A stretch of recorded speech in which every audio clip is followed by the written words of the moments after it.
Okay, we're back. We got the heft, or the 1132s, the heavy thick beef part of the door, the centerpiece. We got all the pieces cut out. What I'm going to do is use the liquid nails, the heavy duty liquid nails, construction adhesive, tight bond, whatever you call it. I call it liquid nails. We'll goob up everything, then we'll fit these pieces, we'll clamp them back in place. What we're going to do is run some 3/4 inch screws, drywall screws in from the bottom side, because obviously they aren't going to make it all the way through the heavy stuff, or not enough to hold everything down. If we go the other way, we got a good bond, we got a good tight bond there between the boards, and I'll screw them down as best I can, take all the clamps and stuff off, put it right on the floor, because the ground here the floor in the garage here, especially this square, looks good and flat. So we'll kick the milk crates out the way, flip it over, run more screws in it. They can always be removed. We're just going to run the screws in it to help while the adhesive sets up. And then we'll take Kenny's toolbox or something here, and we'll just roll the toolbox right on top of it, so it's got a nice weight holding it good and flat. And we'll let it sit for tonight. Tomorrow we'll come back and do the underlayment, or the 1/4 inch, or it's actually metric, I think. Literally, it is a metric piece. We'll piece that together the same way we did here, but we'll do it differently. If we're going to use the vertical piece, we'll put the vertical piece there, and the separate pieces here. Obviously, the seam will be here instead of here. And we're going to put a kick panel on the inside too, probably after we put the trim back on. But after we get that piece of wood glued down, it's just a matter of trimming up the tin. Again, razor knife, man. We'll line up as many edges, sides that'll fit, probably two, because it is bigger than the door itself. So we'll have to trim down one long side, one short side, trim out where the handle goes through. And then it's all downhill from there. We'll go ahead and put actually install the handle, put the screws in, crank it down where we want it.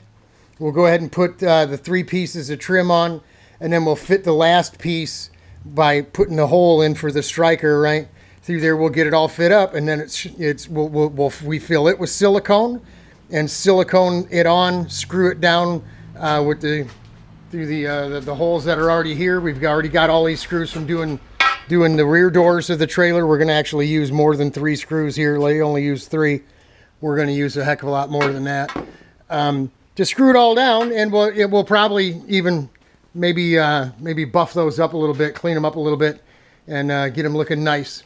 We also got the hammer tone paint, which is the same stuff, the silver and the top that we put on the top and on the back. For the door jamb, after we paint it blue, then we'll do the door jamb. Why? Because it's a very small area. It's not deep. The actual seal was in good shape. We didn't have to change the seal, so we may just tape the seal off and just do, it's just that little bit. We don't even need to do the bottom because it's aluminum, right? It's just up here. It's very small, so best to just leave it the way it is, taped up the way it is, right? We're going to tape off all of our aluminum after we remove any silicone that's sticking out that we've got here from sealing it up when we put it together. Got to get all that off, even if we got to dig it out of there, right? And then we'll scuff it down. We're going to template these letters and then peel the tape off, because those are going to come off. If we put the RPM letters back on the side, they probably won't be that big, but we're going to take templates just in case we do want it that big.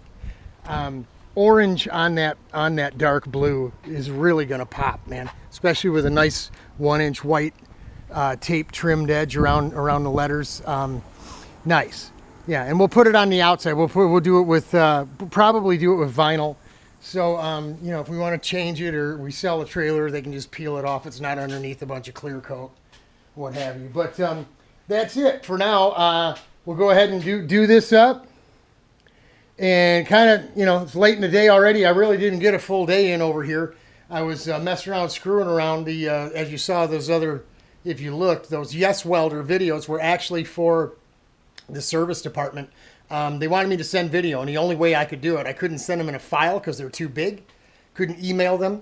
But what I did do is I put it on the YouTube channel and then just email the link to them.